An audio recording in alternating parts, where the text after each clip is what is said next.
வணக்கம் ஸ்டூடெண்ட்ஸ். டிஎஸ்எல்டி புக்கில் bank record சாப்டரில் எக்ஸசைஸ் 15 பார்க்கலாம். Okay, from the following particulars ascertain the bank balance as per passbook அப்படிங்கிறாங்க.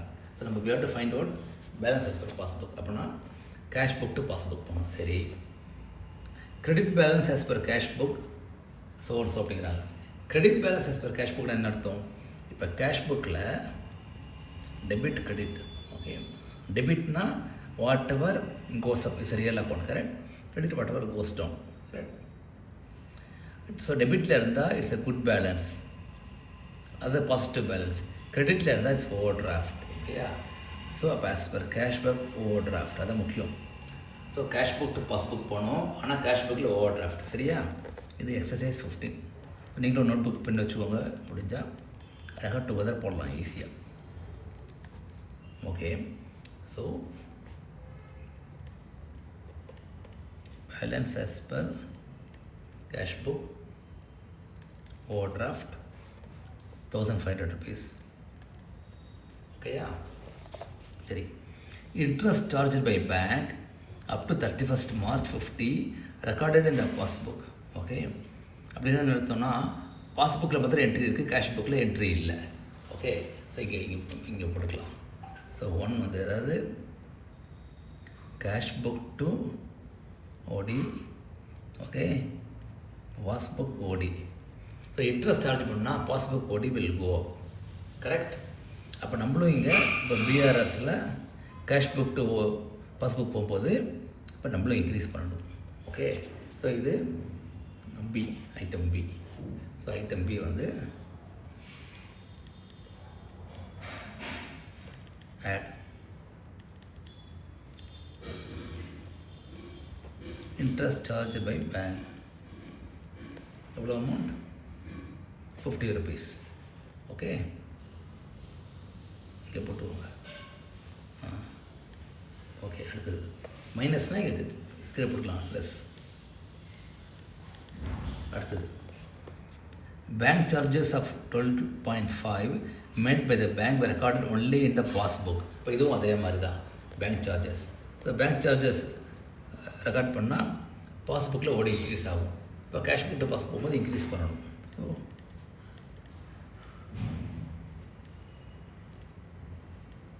Bank charges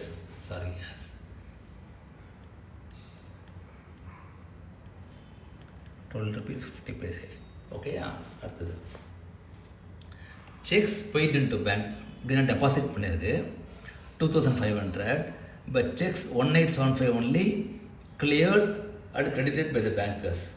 so cheques deposit பண்ணியிருக்கு, என்ன அவ்வளோதான் வந்திருக்கு, கம்மியாக வந்திருக்கு அமௌண்ட். சரிப்பா, அப்போ சரி, இப்போ செக்ஸ் டெபாசிட் பண்ண அமௌண்ட். ஸோ இங்கே வந்து கேஷ் புக் ஓடி, பாஸ்புக் ஓடி. செக் டெபாசிட் பண்ணால் ஓடி ரெடியூஸ் ஆகும், கரெக்டா?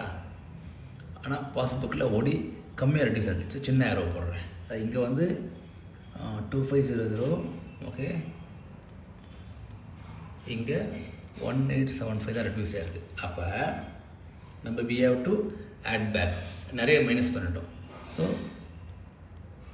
பிஆர்எஸில் we have to add back. எவ்வளோ amount?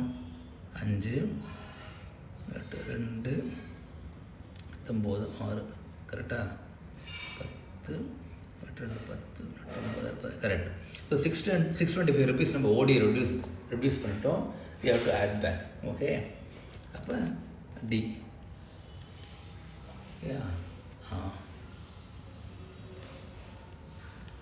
Check deposited not in passbook. Okay, 625 rupees, correct. திரும்ப சொல்லிட்டுமா குயிக்கா? செக் டெபாசிட் பண்ணால் ஓடி ரெடியூஸ் ஆகும், கரெக்டாக? ஏன்னா செக் இஷ்யூ பண்ணால் ஓடி இன்க்ரீஸ் ஆகும், செக் டெபாசிட் பண்ணால் ஓடி ரெடியூஸ் ஆகும். நம்ம ஓடி நம்ம நிறைய அமௌண்ட் ரெடியூஸ் பண்ணிட்டோம், பாஸ்புக்கில் கம்மியாக ரெடியூஸ் பண்ணாங்க. அப்போ நம்ம we have to add back, அப்போ தான் பேலன்ஸ் டேலி ஆகும். ஓகே, அடுத்தது 2 checks of 750 and 1500 were issued. Out of them only one was presented. Okay, அப்போ 2 செக் இஷ்யூ பண்ணோம். ஓகே, இப்போ செக் இஷ்யூ பண்ணால் அதே மாதிரி கேஷ் புக் ஓடி பாஸ் பாஸ்புக் ஓடி வச்சு செக்ஸ் இஷ்யூ பண்ணால் ஓடி இன்க்ரீஸ் ஆகும். ஓகே, ஆனால் இங்கே ஓடி கம்மியாக இன்க்ரீஸ் ஆகும். ஸோ சின்ன ஏரோ போட்டுக்கோங்க. எவ்வளோ amount? 750 was percentage for payment. அப்போ 1500 rupees நம்ம இன்க்ரீஸ் பண்ணியிருக்கோம் இங்கே ஓடியை. இங்கே வரவில்லை. அப்போ நம்ம பிஆர்எஸில் ரெடியூஸ் பண்ணிக்கணும். ஓகே, ஸோ லெஸ் இது இ வந்து லெஸ்.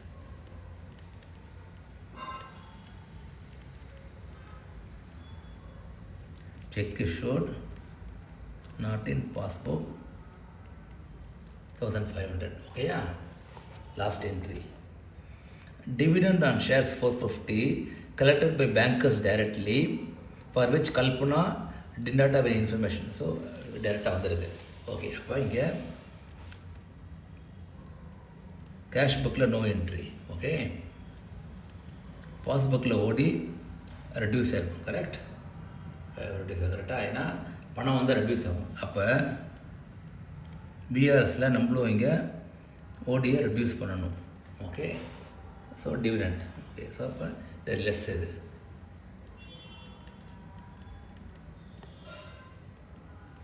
டிவிடெண்ட்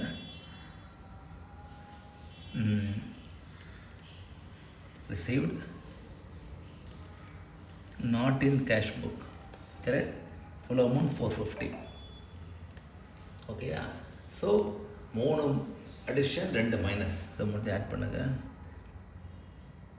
625, 675, 675, 685, 687.5. Okay, இது ஆட் பண்ணிங்கன்னா 1500, 2187.5. ஓகேயா, இங்கே இது 1950. Correct? Okay, so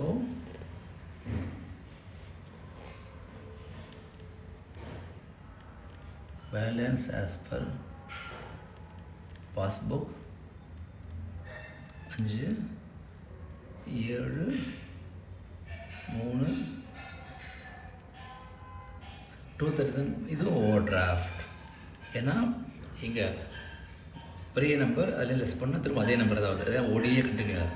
okay, so 237.5 is the balance as per passbook which is over draft.